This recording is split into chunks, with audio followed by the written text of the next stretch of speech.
listening to the Why Boarding School podcast, broadcasting around the world. Join us as we promote independent boarding schools throughout the United States and Canada with our invited guests. Now, here's your host, Dr. Jeffrey Quebec. Welcome to the Why Boarding School podcast. I'm Jeff Quebec, and today I'm joined by the Dean of Admissions and Financial Aid at St. Paul's School in Concord, New Hampshire, Dana Anselmi. Welcome, Dana. It's a great to have you here today. So, going back to its unique founding in 1856, when a Boston physician converted a summer home into a boarding school for 3 Episcopal faith boys, to going coeducational in 1971, St. Paul's School certainly has a rich history. So, Dana, perhaps you could start off by giving our audience a brief overview of the number of students at St. Paul's School, the grades you offer, where the students come from, etc. Sure thing. So thank you for having me, Jeff, on the podcast today. I'm really happy to be here and speaking with some of your viewers around the world.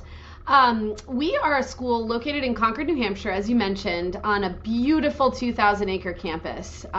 We have 25 miles of trails and 3 ponds and 27 bridges. So this beautiful red brick buildings plop down in this incredibly idyllic scene. And we're home to 540 students from really all over the world, every corner of the globe, from 33 countries and 37 different states represented. And we're really happy with the representation we have as a global community and the ways in which we think about, as we say in our mission, educating students to build purposeful lives in service to the greater good.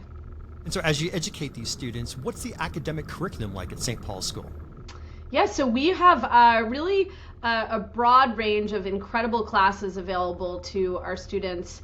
Not only we are 100% boarding, and that means all of our teachers are also 100% boarding. So we have amazing professors here who have been working at the college level, who have doctorates, and who are really passionate about their subject material. We have signature programs in most departments, in all departments really. Some examples would be in our science program, we have what's called Applied Science and Engineering, where students do a really high-level internship and work in our lab, which is comparable to many research labs that they're actually doing internships in over the summer in terms of the capabilities. So students are doing really high-level work and then often going on to publish that work and go study that in college. We also teach humanities, which is a combination of English and history. And actually, I'm a graduate of St. Paul's, and my class, the class of 1998, was the first class to offer to be offered humanities. We were, back about 30 years ago, really going through this, and over those 30 years, the program has evolved to be a really hallmark of the St. Paul's education. It's a really inquiry-based curriculum where students are learning history, religion, art history, sociology, anthropology, philosophy, all of these different branches of humanities through literature. And so we're learning the study of words as we learn how history progressed and unfolded. We're looking at primary sources next to art pieces, next to articles that have been written, scholarly journals, all in the pursuit of knowledge and understanding of what has happened in our world. And it's students, really student-centered. Students contribute across the board in a Harkness style, where they are really pondering questions and asking them and learning to really have discourse and have conversation across differences of opinions, and it's a really magical thing. We also offer glass blowing as an art elective, along with ceramics and photography and you name it. And we're really happy to also have a really high-level math curriculum that goes well beyond multivariable calculus and linear algebra to math seminar, where some of our greatest mathematical minds work together to solve problems and to write problems, in fact. So lots to choose from in our curriculum, and being 100% boarding, we have access to our teachers really all week and different places on campus and the evenings over meals. And so that access to these incredible teachers that we have is something that we're really proud of. So Dana, you mentioned the Harkness style. So for those audience members that are not familiar with the Harkness style, could you share with them what that means? Absolutely. So our students, rather than being in desks facing a teacher who's, giving a lecture or sharing information, our students are facing one another around a table or desks that are, oriented in sort of a circular format, so that the participants in class are really drawn into the discussion. And a teacher may pose a question, and students would then dive in and really be excited to take that in different directions, and they really guide that discussion in a pretty special way. I think that for us as a school, we're always thinking about how to encourage students to know how to make their own conclusions, and that's what the Harkness method comes in. We are not a Harkness school per se, but we are learning around that table, and many of our other classes are going to be project based. So but this in the humanities, it's really about students coming together around really exciting topics and learning how to ask questions and to think together. There's certainly no hiding in the back of the class when you have the Harkness. No, there is not. And so, Dana, you shared a little bit about the arts. Can you tell us a little more about the visual performing arts offerings at St. Paul's School? Sure. So our visual arts program, we have a standalone building dedicated to the visual arts, which has a drawing and painting studio, a digital art studio, and a dark room, and a ceramics space that is beautiful with the pottery wheels and the tables for handcrafted sculptures. We also have a glass blowing studio, so this is pretty unique. This is a class that is taught by a professional glass blower who also lives on campus with his family. And our students are, they're in there, they're learning how the glass molds and how to shape it and how to sculpt it in all these exciting ways. And we have an incredible a gallery as well. And right now we are featuring some of our photography students' work in there, in between the professional artists who will display their work. They'll do shows here, and they'll also work with our students in classes. And so we have a new show opening in January following the show that was here in the fall. That's great. How about the performing arts side? Performing arts is, so we have a ballet company that is a pre-conservatory group, and so for some of the highest levels of dancers in our country who are really classically trained in ballet and want to pursue it at a very high level, but also want to get an incredible education, that's where this program comes in. It's a year-round program. They have prep rehearsals every afternoon and longer on Wednesdays and Saturdays, and then we have classes during the day where they'll also rehearse at different levels.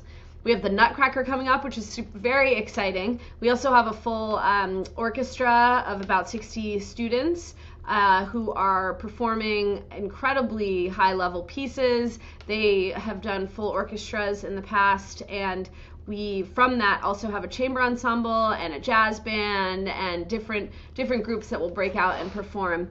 They'll perform in our chapel once a week, different trios and duos and things that students are working on. And we'll also have an opportunity to hear from them 3 times a year in a more formal concert.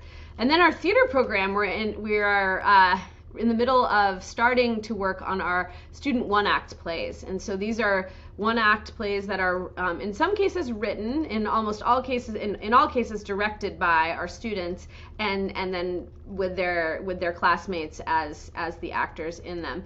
And so this is a really neat project for students who have found themselves on stage a lot to perhaps take a different angle. In the fall, we always do a dramatic production. This year we did Sense and Sensibility, and in the spring we will do a musical, and that has yet to be named. It's always a big drum roll and anticipation and excitement for that. So the arts at St. Paul's are essential to the growth and development of our students, and they're very well attended. They're very popular. Our students show up to support their peers and to relish in their accomplishments and their talents. Well, that's great. And so, Dana, how about athletics at St. Paul's School? Is every student required to play a sport? And also, what are some of the athletic offerings that St. Paul's has? Yes. Well, our athletic offerings are very broad and can actually be accessed really easily on our website. You can see the different programs that are offered here. We have varsity, junior varsity, and in some cases a JVB team, so sort of like a thirds team. And those are the interscholastic teams. We also have club and recreational programs. This fall, a very popular one was Rec Rackets. They did tennis, squash, and pickleball and badminton, and alternated days based on the weather and all of that good stuff. But there's an opportunity to get out and learn some life sports in that.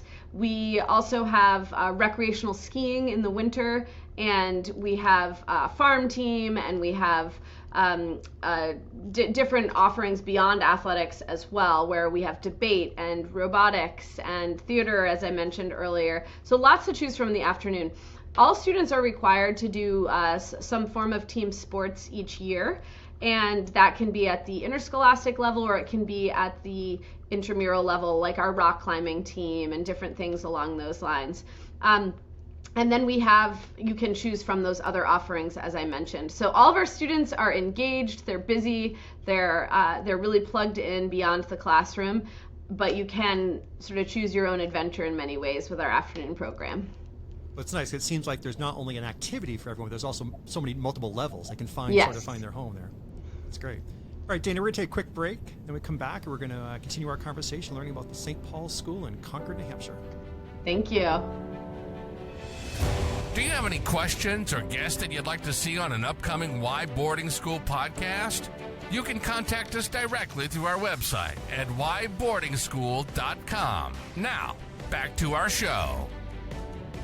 Welcome back to the Why Boarding School podcast. I'm Jeff Quebec, and I'm joined by Dana Anselmi. She is the Dean of Admissions and Financial Aid at St. Paul's School in Concord, New Hampshire. So Dana, as we continue our conversation, I'm kind of curious, what's a typical school day like at St. Paul's School? Well, that is a great question. We have one of the most, I think, exciting ways to start our day together. First of all, our breakfast is amazing. We have, we believe in a good, healthy start to the day and encouraging our students to come to the dining hall. So we have eggs made to order and a smoothie bar and avocado toast and all kinds of good things every morning for our students to start their day out right. And then we head over to chapel most mornings a week, Monday, Tuesday, Thursday, and Friday. Those are our full academic days. Our chapel program is we were founded as an Episcopal school under the tenet, all are welcome. And we really lean into that part of the Episcopal faith. We bring students into our chapel of all faiths and all backgrounds and those who don't necessarily practice religion in any way. And what it is it's a community gathering, and we do incorporate elements of spirituality. We sing hymns, we say prayers, we hear poems, we hear from artists. There's spirituality found in a lot of different aspects of our chapel program. We also will have a main speaker each day, and that could be a student, it could be a faculty member, it could be an alum who's out in the world doing great things, or it could be someone with no affiliation with the school who has an important message to share. And chapel is really a time where we can think beyond ourselves, beyond that next test that's happening, beyond the game that you have that afternoon or the discussion you'd had with your roommate earlier that didn't sit right. The chapel becomes this place that you can really kind of put things in perspective and learn in a really amazing way because you're there with all of your peers and teachers, your whole school community. So that's something that's really special about St. Paul's. We also have fun announcements and things that come up in terms of what's happening over the weekend, students to recognize, athletic announcements, the play's coming up, get your tickets here. And so it's also a way to sort of stay in the know with what's happening on the community. Clubs and activities are very active. Those announcements happen there. Tonight we've got meditation and pickleball and many other things happening on campus, and that all I learned in chapel today. So then after chapel, from about 9 o'clock to 3 o'clock, we have classes. And in there, we'll have a lunch block, and you'll usually have a free block, and you'll have some breaks in between classes to meet with teachers or do some last minute studying, things like that. From there, you'll go on to your afternoon program, which is typically from about 3:30 to 5 practices. Sometimes they'll go a little bit longer.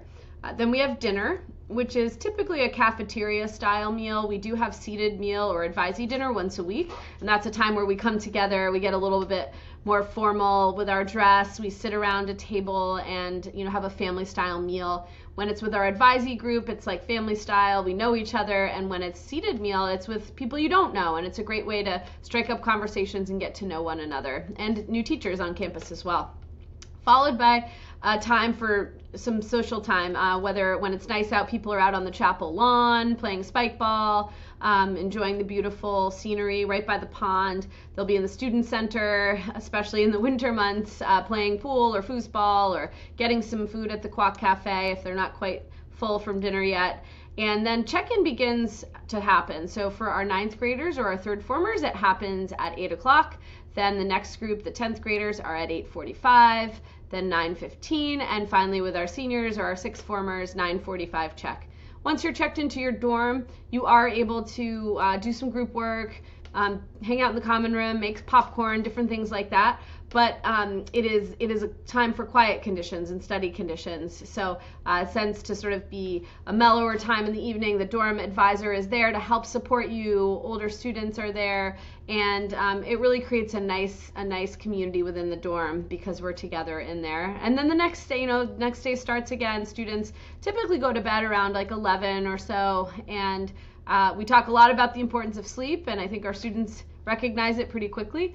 And then we start all over again. Wednesdays and Saturdays, as I mentioned, are half days academics. We don't have chapel on those days, and they start a little bit later at 9 o'clock, and then we go from those to game days if we're playing a sport, or longer rehearsals as if you're in theater or ballet or something like that. So that's kind of a typical week. Saturday nights are fun, lots of activities, and Sundays are typically a day of rest. Still a lot to choose from, hikes, Red Sox games, you name it. But there's also just an option to just be and hang out with friends and get a jump start on your work and catch up on sleep. And then we rinse and repeat for the next week. And life is busy, it's full, it's exciting. There's people from all over challenging you and pushing you to try new things and to get involved in different ways. So we have a community of very active doers. Well, it certainly seems like many activities both in and out of the classroom to do throughout the week. Yes. So, Dana, if you could tell me a little about dorm life. What's dorm life like at St. Paul's School? Sure. So as I mentioned before, we're 100% boarding, which is something that's pretty unique. There's only about a handful of schools in the country where everybody lives in the dorms. Even our faculty children who grew up right down on this campus will actually move out of their homes and into the dorms, so that it's a really shared experience. And this way we're able to do a lot of programming and conversations around social and emotional development for students within the dorm environment. As a school, we have 19 different dorms, and they're split by gender. We range from about 30 kids in a dorm to about 42, so right in that sweet spot of really knowing everybody, but not being having plenty of people to hang out with. You don't get too sick of each other. Each dorm will have at least 3 faculty members living in the dorm, and then 2 additional faculty members who support them as advisors, who live on campus but not necessarily in the dorm, but they're coming in for duty. They're at all the different events, and we really work to create a family environment. Boarding life is fun. We have vertical housing where 9th through 12th graders live together. So there's great way to encourage role modeling there. Our students, we work with our seniors about how to be good leaders. They have such an important role in welcoming our new students and setting the tone for them. And I think there's a really positive feedback loop that happens there, where our students who have been here for a little while remember when they were new and remember what that felt like. And so there's this real outreach and care and concern that I think our students show for younger students within their dorms. And then those students grow up to do the very same thing. So it's a really positive culture on campus, and we continue to be very intentional about how we build that culture and how we talk about living in community. So, Dana, you've mentioned advisors a couple times. Can you share with us a little bit about the advisor system and how that works at St. Paul's School? Yes, very important. The advisor system at St. Paul's is actually house-based as well. Because everyone has a dorm, everyone lives on campus, we're able to commit to having our advisors be doing duty within the dorm where all of their advisees live. So when I'm on dorm duty in my dorm Armor, I am able to see and check in with each one of my advisees. And that's really special. I'm seeing them brushing their teeth before bed. I'm seeing them coming in after a long day out on the ski hill or something, and they're tired and they can plop down and we can talk. And I love getting to sort of see them in that more relaxed environment. We also have regular meetings. I mentioned advisee seated meal. We meet one-on-one every 2 weeks. That's scheduled, and we meet a lot more than that as well, just on our own and informally. And I have them over to my house for dessert and hanging out with my kids and my dog, and it's a big sort of part of this experience is having the advisor. That advisor is also going to be the point person for parents at home or family members who really want to work through things. There's a partnership when students are living away from home that's really important to us, and we take that very seriously. So the advisor works hard to get to know the student as an academic, as an athlete or artist or whatever they're doing, and then also how that social emotional development is going. Are they a good friend? Are they have they made good friends? Those kinds of things. So the advisor is really that home, that sort of surrogate parent home away from home. Would you say, is there a typical St. Paul school student? Good question.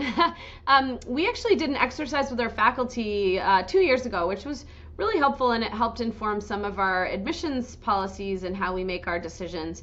We asked our faculty what were the characteristics that students needed to be successful at St. Paul's, and there were many answers that came back, as you can imagine, but there were clear, consistent favorites, and those include intellectual curiosity, not just sort of caring, not just being smart, but really caring about learning and asking good questions. And that goes back to what I was talking about with our humanities classes and the way that we approach learning.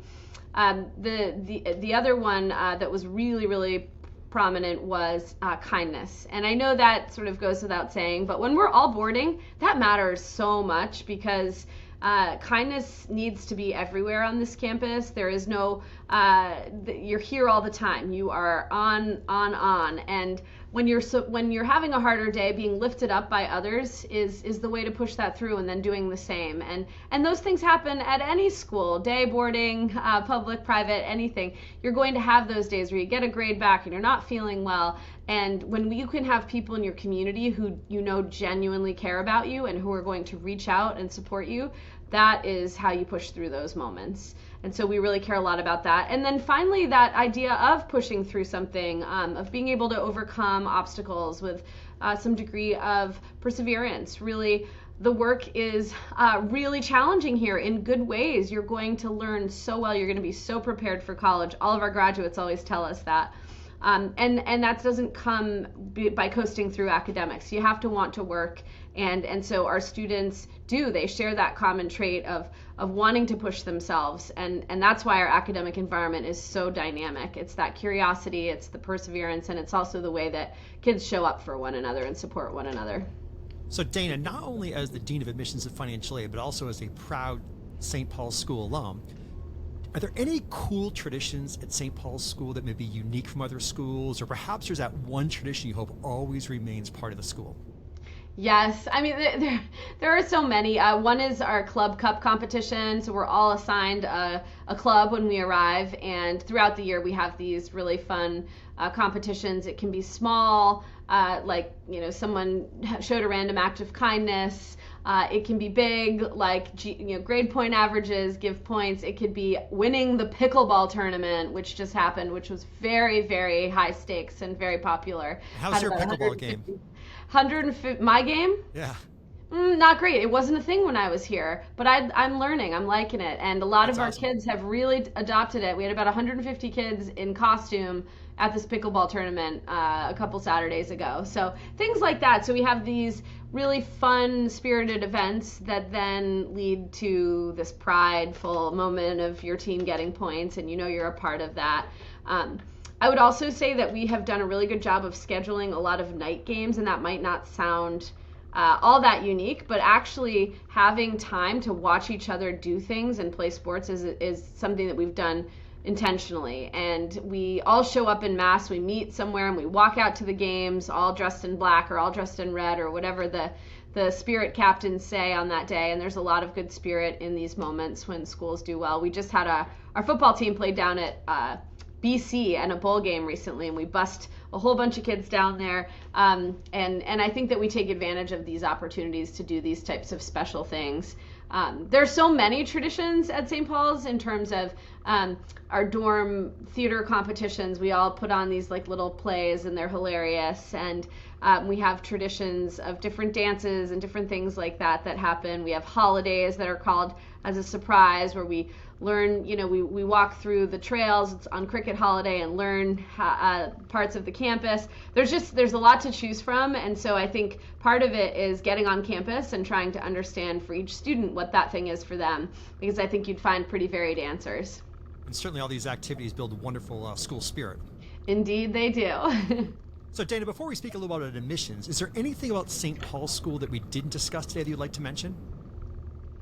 I think just going back to something I shared at the beginning, but this idea of being on a 2,000-acre campus, we have this incredible facility that is constantly inspiring our students to think beyond themselves, to think of this sense of place where you're in this environment, and how are we stewards of this, and how's what we are learning meaningful.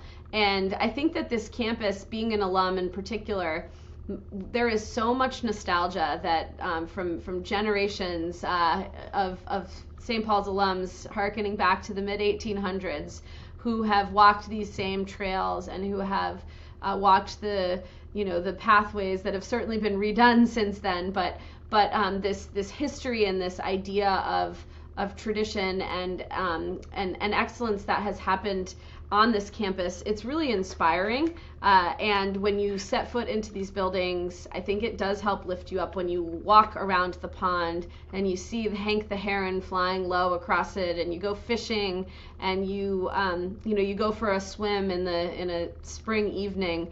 There's just something that's really special about that, being in touch with this school campus in this way.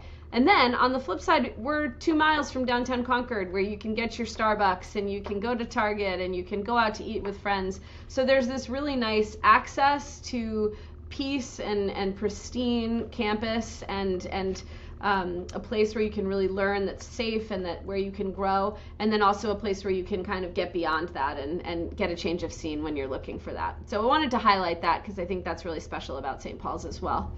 Oh, this is great. So if someone's interested in St. Paul's School, how might they go about starting the admissions process?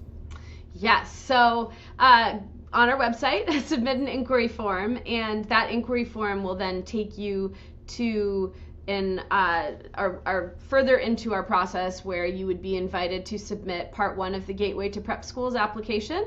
That is our application platform, and you just need to fill out part 1 once, and it can be sent to all Gateway member schools.